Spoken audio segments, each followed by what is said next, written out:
wrestling fans, thanks for clicking the dreaded D Rose report. Let me find my mouse here. All right, I got a couple of days worth of news here. Hang on, I'll get through it as fast as I can. All right, Cesaro's official Twitter account has been hacked yesterday morning. Tweets have since been deleted, but he was talking about how the Rosebuds gets more TV time than he does, and I don't know how somebody would hack into another person's account and kind of help them out. So Cesaro could have been playing a little game. Singer Jessie J and her band, they were in attendance at Sunday's TNA taping down in Orlando as guest of Jeremy Borish. And in an update on Eddie Edwards, I think you might have heard about this so far. Word going around, the wrestlers said that the injuries suffered at Sunday's, well, it wasn't a pay-per-view, I guess. It was or taping, was a broken foot.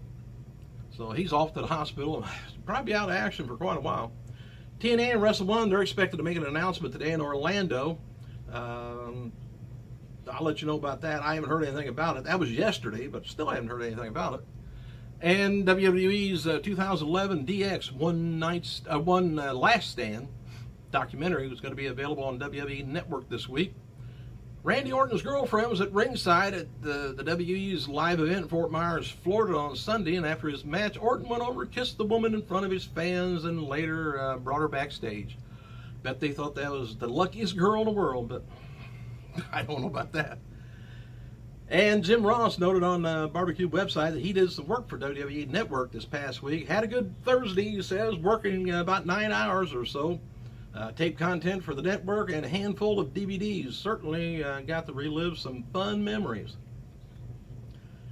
Greg Hamilton, who is the new NXT live event host and interviewer, acted as the host of yesterday's live event in Fort Myers, Florida. Leonard Skynyrd. Yeah, I know, Skinner. Spelled Skynyrd no matter what you do. Guitarist Ricky Metlock. He was backstage at yesterday's live event in Fort Myers. Also had photos taken with Metlock and Paige, Roman Reigns, Bray Wyatt, Big Show, Natalia.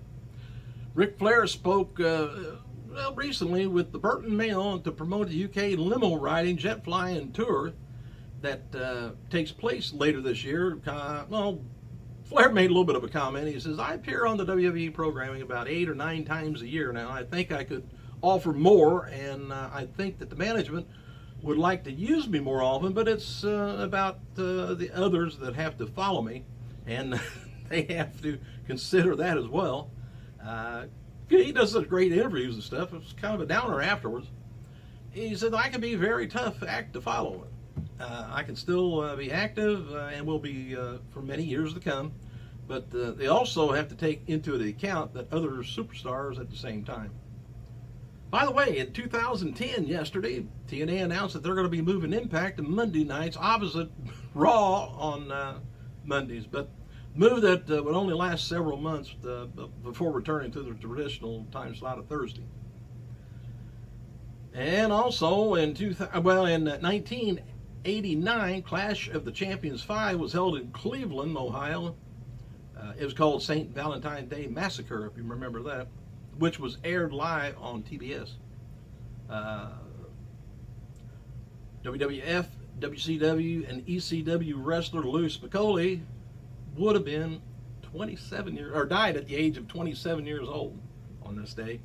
And 10 years later, one-time NWA television champion Johnny Weaver died at age 72. I feel like I'm ready to sneeze. If I do, I'll let you know.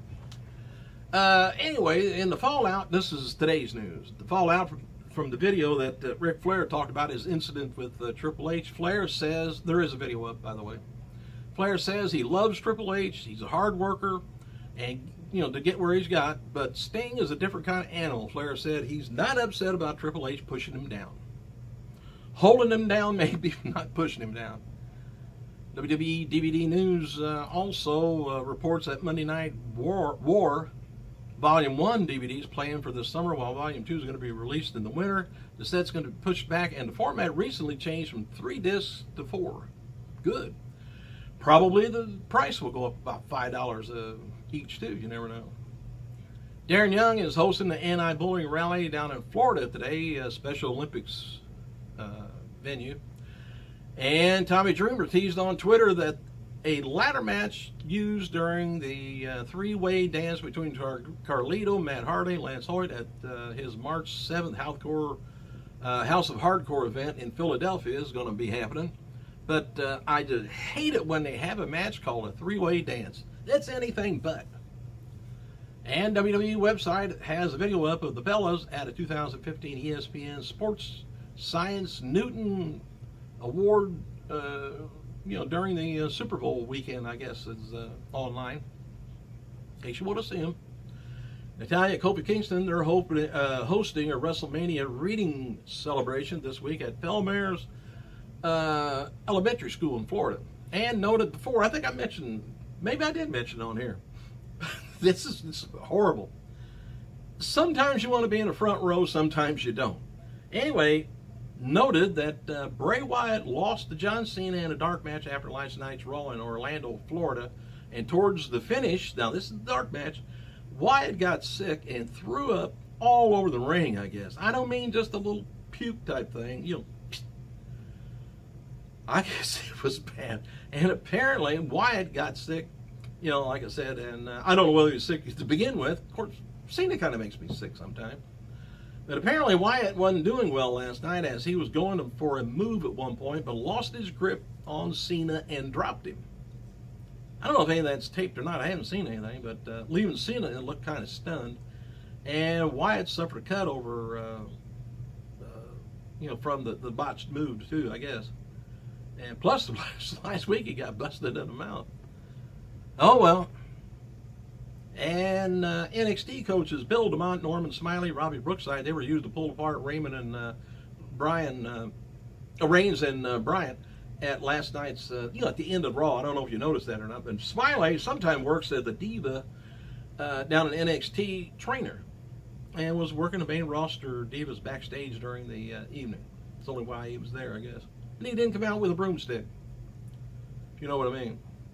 Mike Esterman of celebrity booking site Esterman.com noted on Twitter that diva Rosa Mendez is hosting after parties at clubs while she's on tour with WWE, and the message was retweeted by Rosa, and apparently she can be booked through Esterman.com, which books a number of celebrities.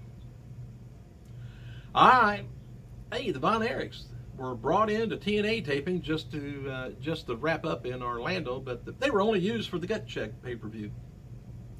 Rest of their matches this weekend were dark matches. Their father, WWE Hall of Famer Kevin Von Erich, was backstage. I think he's the only actual Von Erich that's even around other than the kids. And TNA is going to be returning to Orlando, Florida, March 13th, 14th, 15th, 16th for Impact tapings if you happen to be down there getting measles or anything in Florida. And former TNA star, well, I think that was in California at Disneyland, wasn't it? And, well, you could get something else down in Florida. Shark bite.